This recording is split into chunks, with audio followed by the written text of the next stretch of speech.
The rain hammered the pavement like a warning the night everything in Emma Carter's life finally collapsed, and in that moment of raw fear and humiliation, she did something no one could have predicted. She ran, barefoot, shaking, mascara streaked across her face, straight toward a group of bikers outside a rundown gas station on the edge of town, her voice breaking as she choked out the truth that her own stepfather had shaved her head for money, betting on her humiliation as if her dignity were some cheap prize he could sell. And before the bikers could even react, before the world could make sense again, Emma stood there beneath the buzzing fluorescent light, rain mixing with tears, feeling the cold air bite her now bare scalp and believing for the first time at just 19 years old that maybe she had no place left on earth. If you believe in kindness, redemption, and second chances, please like, comment, share, and subscribe, and tell us in the comments where you're watching from. Because this story, this one is going to change something inside you. Emma Carter hadn't always lived in survival mode. There was a time when she dreamed of leaving her small Rust Belt town, of studying nursing, of helping people the way her late mother once helped neighbors without expecting anything in return. But after her mother died, the world turned cruel quickly. Her stepfather, Dennis, once charming in public, soured into a man who lived for alcohol, bets, and intimidation. When money got tight, and it always did, he gambled away groceries, furniture, even Emma's chance at college. But it wasn't until he came home drunk one Friday night, laughing with a few equally drunk friends, and declared he could prove a point by shaving her head for cash, that Emma realized she wasn't living in a home, but in a cage. She resisted, of course. She cried, screamed, clawed, begged for him to stop. But they held her shoulders down, and through the buzzing of the clippers and the laughter around her, she felt something inside her fracture forever. That night she ran the moment his back turned, sprinting into the darkness, humiliation burning hotter than the rain. She didn't know where she was going. She just knew anywhere was better than home. The gas station was supposed to be a temporary stop, a place to hide under the awning until she figured out what came next. Instead, she stumbled straight into a circle of men in black leather vests, engines rumbling behind them like thunder. The bold emblem on their backs, Hell's Angels, would have sent most people running. But Emma was past fear, she was past anything resembling logic. Something in her broke open and she fell to her knees, sobbing so hard she could barely breathe. The bikers froze.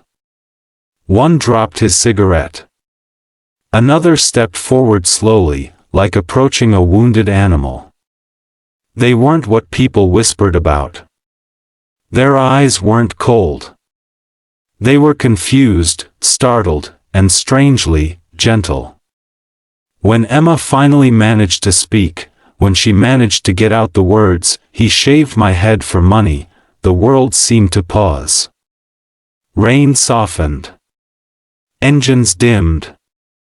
And the men who supposedly owned the night exchanged looks that held a different kind of fire than anger, righteous fury. The biggest of them, a broad-shouldered man with gray threading his beard named Marcus Hayes, knelt beside her and put his jacket around her shoulders, covering her shaking body. Emma didn't know it then, but Marcus had a daughter the same age as her who had died years ago in a crash caused by a drunk driver. And in Emma's panicked eyes, he saw a ghost of the girl he couldn't save. He stood slowly, cracked his knuckles, and said in a voice low enough to shake the earth that Emma would never go back to that house unless she wanted to, and that nobody, absolutely nobody, got to lay a finger on her again. The rest of the crew, men whose names would sound like myths in the town rumor mill, mounted their bikes with a purpose Emma didn't fully understand until their engines roared alive like war drums. They weren't heading out to intimidate. They weren't chasing trouble.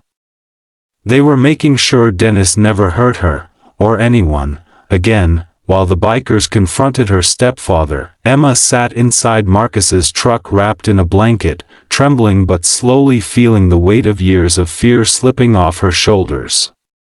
She expected yelling. She expected violence.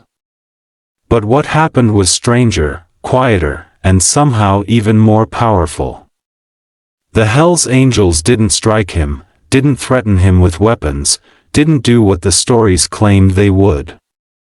They brought police, real police, showed them the betting messages on Dennis's phone. One of the drunk men had live-streamed the shaving, handed over screenshots, and made sure Emma's story couldn't be ignored. What they did next wasn't unbelievable because it was violent, but because it was just, and because they used their influence not for chaos, but for protection. Dennis was arrested. The state pressed charges.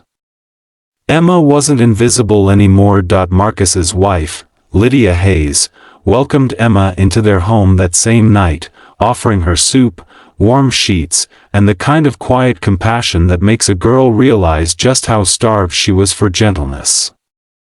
Days turned into weeks. Emma regained her strength, found part-time work at a local coffee shop, and eventually enrolled in community college with help from a fund the bikers raised, money they gathered in a single night from people who swore they'd been helped by Marcus's chapter in ways the world would never understand. Her hair grew back slowly, soft at first, then stronger, like her. She learned to laugh without flinching. She learned to breathe without fear. Months later, standing on a hill overlooking the town she once thought she'd never escape, Emma finally felt something close to freedom. Not because everything was perfect, healing rarely is, but because strangers had chosen to be her protectors when her own family broke her. She realized then that family isn't always blood. Sometimes it's the people who show up on the worst night of your life and say, "You're safe now." And they mean it. If this story moved you even a little, please take a moment to like, comment, share, and subscribe. Your support helps more stories like Emma's reach people who may need hope today. Before you go, please comment below, not just to support the channel, but to tell us what part of Emma's journey touched you the most, and if this story reached your heart, even for a second, please engage with this video. It means more than you know.